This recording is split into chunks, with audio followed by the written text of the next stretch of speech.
Do you love me? I want to be with you forever. Do you want to be...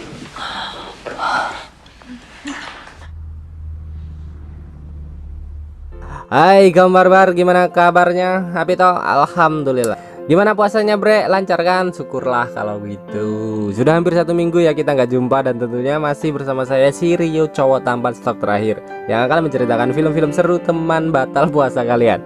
So hari ini saya akan ngebahas sebuah film yang begitu keren dan juga sangat-sangat menakjubkan, yang belum pernah terfikirkan oleh manusia normal, alias entah manusia model apa kok bisa-bisanya kepikiran buat film kayak gini. Jadi intinya aja ya, ada anak yang ngintip ibunya lagi genjot sama bapak. Ternyata si anak kepengen, lalu tega melakukan apa saja demi bergenjot dengan ibunya sendiri. Lah lo, penasaran kan? Oke lah, buat kalian yang para cowok yang udah bayar parkir nih ya, saya doakan yang di bawah makin besar, panjang dan berurat ya. Dan buat yang cewek, semoga makin bulat, kenyal dan berwarna pink. Oke? So, check this out.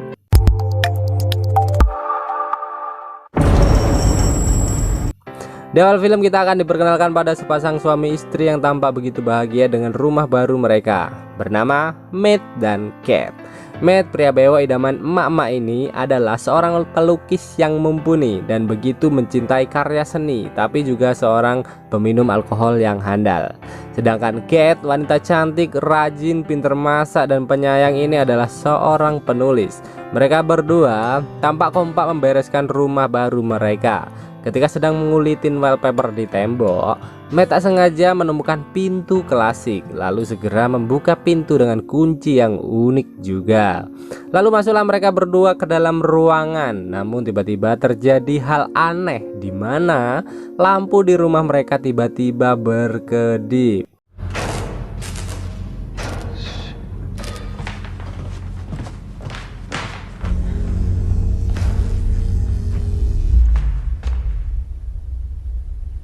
Namun Matt mencoba berpikiran positif kalau itu hanya gangguan kelistrikan saja. Matt lalu memanggil teknisi listrik dan begitu dibuat bingung dengan banyaknya kabel yang menjuntai. Lalu teknisi yang angkat tangan ia segera pulang. Namun saat ia akan pulang, ia menceritakan tentang masa lalu kelam di rumah itu, tentang pembantaian kedua orang tua oleh anaknya sendiri. Karena mendengar hal itu, Matt pun dibuat agak ngeri dan penasaran, lalu segera searching di Google untuk mencari informasi mengenai rumah ini. Dan ternyata memang benar perkataan teknisi tadi, pernah ada kejadian pembunuhan yang dilakukan oleh anaknya sendiri dan pelakunya bernama John Doe. Tetapi John tidaklah dipenjara, melainkan masuk rumah sakit jiwa dikarenakan mengidap penyakit jiwa. Ya iyalah, masa penyakit kadas. Matt yang masih penasaran kenapa kok bisa anak membunuh orang tuanya sendiri, terus memikirkan John Doe sampai-sampai membuat sketsa wajah John Doe dan menjadikannya bahan bacol. Matt pun akhirnya mencoba menenangkan diri dengan meminum sebotol whisky di dalam ruangan yang ia temukan kemarin. Dikala minumannya sudah habis, Matt lalu ngelantur dan meminta minuman 1 botol lagi dalam pikirannya. Dan tiba-tiba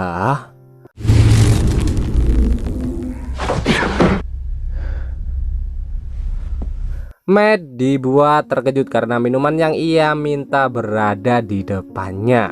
Keesokan harinya, Kate yang baru bangun langsung mendatangi Matt yang ada di ruangan itu. Kate bingung karena di dalam ruangan ternyata banyak barang-barang baru yang Kate inginkan, termasuk lukisan yang bernilai jutaan dolar ada di sana. Lalu Matt secara excited menyuruh Kate untuk meminta apa saja yang ia inginkan. Awalnya Kate sedikit ragu dan hanya meminta uang dengan jumlah yang sedikit saja. Lampu pun mulai berkedip dan permintaan Kate mulai terkabul. Karena mulai penasaran, Kate lalu meminta uang dengan jumlah yang banyak. Dan wala, permintaan Kate pun terkabul. Uang yang ia minta muncul di ruangan itu. Bukannya bahagia, Kate malah takut dan ingin keluar dari rumah itu segera. Matt lalu dengan rayuannya mampu membuat Kate luluh dan akhirnya mencoba menikmati keajaiban yang diberikan kepada mereka. Tak lupa juga bergenjot setiap hari adalah mantap. I just aborted my brilliant career.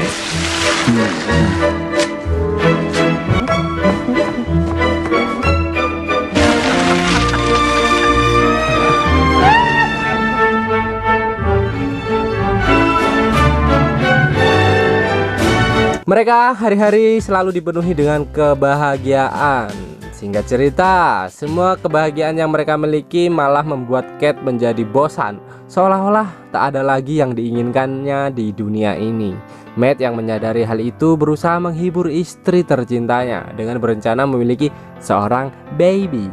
Namun bukannya senang, Kate malah terlihat ketakutan karena setiap kali mereka mencoba memiliki seorang anak, Kate selalu keguguran, sehingga malahan semakin membuat jiwa Kate goyang dan marah atas inisiatif si Matt. Matt menjadi begitu galau dan segera pergi dari rumah. Sepulangnya Matt, ia malah dibuat begitu terkejut dengan Kate yang bermain bersama bayi yang lucu. Dan tentu saja bayi itu adalah hasil dari buah cinta Kate bersama ruangan ajaib. Waduh, Matt sangat marah kepada Kate karena menyadari kalau yang dilakukan Kate adalah salah. Tak seharusnya Kate meminta makhluk hidup kepada sebuah ruangan yang tak diketahui asal-usulnya. Bisa saja bayi itu adalah bayi iblis atau bayi yang akan mengancam kehidupan mereka kelak. Lalu Kate yang sejatinya istri penurut, ia mencoba menuruti perkataan Matt, walau hatinya hancur berkeping-keping dikarenakan bayi yang selama ini ia impi-impikan harus lenyap kembali. Tetapi kembali lagi, Matt yang seorang suami penyayang, ia tak tega melihat istrinya kembali bersedih dan meninggalkan mereka berdua di dalam ruangan sendirian. Matt lalu kembali dibuat penasaran dan ingin menemui John Doe. Ia kemudian mengambil segepok uang yang berada di dalam ruangan, lalu segera pergi mencari John Doe. Sesampainya di rumah sakit jiwa, ia berhasil menemui John Doe yang sekarang sudah tampak tua namun dipenuhi tato di tubuhnya. John Doe ternyata sudah mengetahui kalau Matt akan menanyakan perihal ruangan tersebut. Di pertemuan mereka kali ini, John Doe belum membagikan rahasia tentang ruangan ajaib tersebut. Ia hanya memberi saran untuk segera pergi dari rumah itu. Lalu pulanglah Matt dari tempat itu. Tak lupa ia membeli bensin, namun saat ingin membayar, Matt sangat dibuat begitu kaget karena uang yang ia bawa berubah menjadi debu. Matt lalu dengan panik segera pulang dan mencari tahu apa yang terjadi. Dan benar saja, semua barang hasil dari ruangan ajaib itu jika keluar melewati garis rumahnya akan berubah menjadi debu karena dimakan oleh usia. Lalu scene berpindah pada Kate yang ingin mengajak bayinya jalan-jalan. Matt yang tahu kalau hal buruk akan terjadi, ia mencoba menyegah Kate, tapi Kate tetap ngeyel dan ingin bayinya tersentuh matahari. Kate yang baru selangkah keluar dari rumah dibuat begitu kaget karena anak yang dibawanya bertambah tua dengan cepat. Matt yang mendengar tangisan istrinya tak tega, lalu segera mengambil anak itu dan membawanya masuk ke rumah.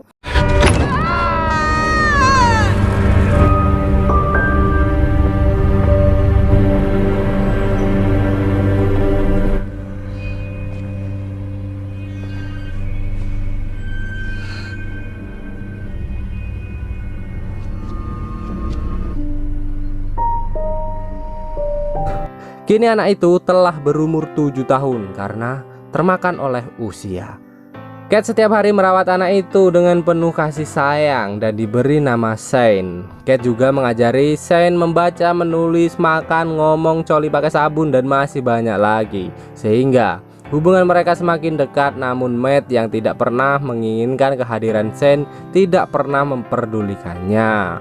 Karena bosan, Shane yang masih kecil sangat ingin pergi keluar rumah dan bermain pasir. Namun setiap kali ingin keluar rumah, Kate selalu melarangnya, malahan menutup semua rumah dengan papan.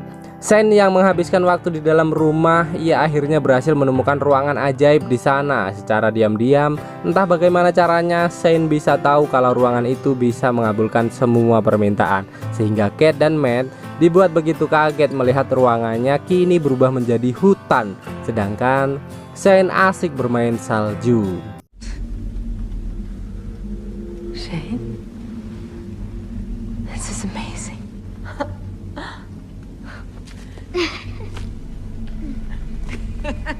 Matt yang melihat itu menjadi marah lalu segera menarik Shane dan membantingnya di tumpukan boneka. Tak berselang lama, telepon rumahnya tiba-tiba berdering dan diangkat oleh Shane. Dan ternyata telepon itu dari John Doe. Dan akhirnya John Doe pun memberitahukan satu fakta yang membagongkan. Sebelum orang tuanya mati di rumah itu, orang tua John Doe juga adalah pasangan yang tidak punya anak alias mandul. Kedua orang tua John Doe akhirnya meminta anak dan terlahirlah John Doe. Lalu kembali menjelaskan alasan kenapa John Doe bisa bertahan lama di luar dan tidak mati dimakan usia. Dan faktanya, setiap manusia yang ingin permintaannya menjadi bagian dari dunia nyata ini harus menukarkan nyawanya. Dan bisa dikatakan semua permintaan yang Matt dan Kate selama ini hanyalah khayalan atau berada di dunia yang berbeda. Tapi ternyata diam-diam Kate mendengarkan percakapan mereka dengan telepon lainnya. Dan Kate pun menyadari bahwa dirinya harus mati demi melihat buah hatinya bisa tumbuh dewasa secara normal di luar sana.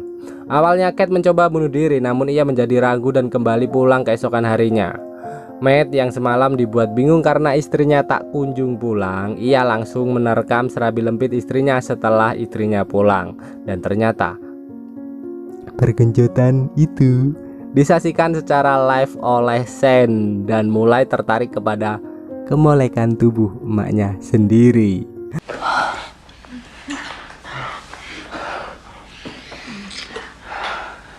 Karena Shane ingin dewasa dan merasakan kenikmatan serabi lempit, ia memaksakan untuk keluar rumah dan berubah menjadi dewasa. Dan tentu saja membuat Matt dan Kate kaget sekaligus panik atas pikiran Shane dan mencoba membunuh Matt karena cemburu ibunya digenjot oleh ayahnya sendiri. Loh kok? Sehingga pertempuran pun terjadi yang membuat Kate pingsan karena kepalanya terbentur. Singkat cerita, Kate pun terbangun dan disambut oleh Matt, lalu bilang kalau Matt telah membunuh Shane saat merebutkan pistolnya tadi. Awalnya Kate merasa sedih, tapi ia bisa merelakan anaknya itu. Saat akan makan bersama, Kate melihat ada kejanggalan yang terjadi pada Matt. Ia kemudian menyadari kalau itu adalah Shane yang menyamar sebagai Matt, dan mereka ada di ruangan buatan yang ada di dalam ruangan itu. Shane pun mulai mencoba menggenjot Kate, namun ditolak oleh Kate dengan paksa. Di sisi lain, Matt mulai terbangun dari pingsannya dan menyadari istrinya dalam bahaya, lalu bergegas masuk ke ruangan itu. Karena ruangannya terkunci, Matt dengan cerdiknya menerobos melalui dinding yang dipenuhi kabel. Setelah berhasil masuk, Matt dibuat heran karena melihat ruangan itu sangatlah mirip dengan luar rumah Matt. Ia lalu langsung menghampiri Kate yang sekarang dibuat bingung karena di sana ada dua Matt, satu Matt yang asli dan satu adalah Shane yang menyamar jadi Matt. Kate yang mengenali suaminya dari batin, ia sudah tahu yang mana Matt asli dan mendorong Shane sampai Shane berubah menjadi Shane yang asli. Waduh, bingung nih. Ketika Matt dan Kate berusaha keluar dari ruangan itu, Shane mempersulit mereka dengan membuat ruangan seperti labirin agar mereka tak bisa kabur dari sana.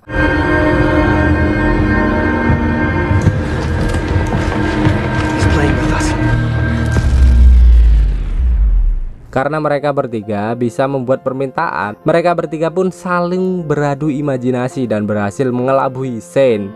Mereka akhirnya berhasil membuat Shane keluar dari ruangan itu dan mulai ingin menyerang Matt. Namun yang terjadi, Shane malah keluar dari rumah itu dan termakan oleh usia sampai mati lalu berubah jadi debu.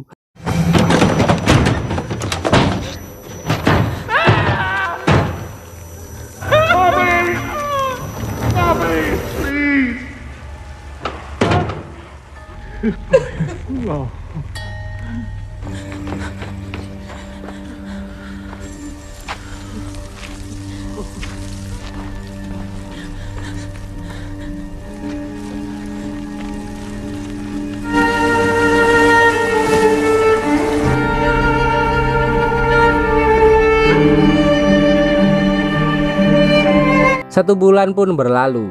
Kate dan Matt tampak menginap di sebuah motel. Terlihat Kate yang memegang test pack dengan hasil yang positif. Tetapi tiba-tiba lampu di sekitarnya berkedip yang menandakan kalau ia masih berada di ruangan ajaib.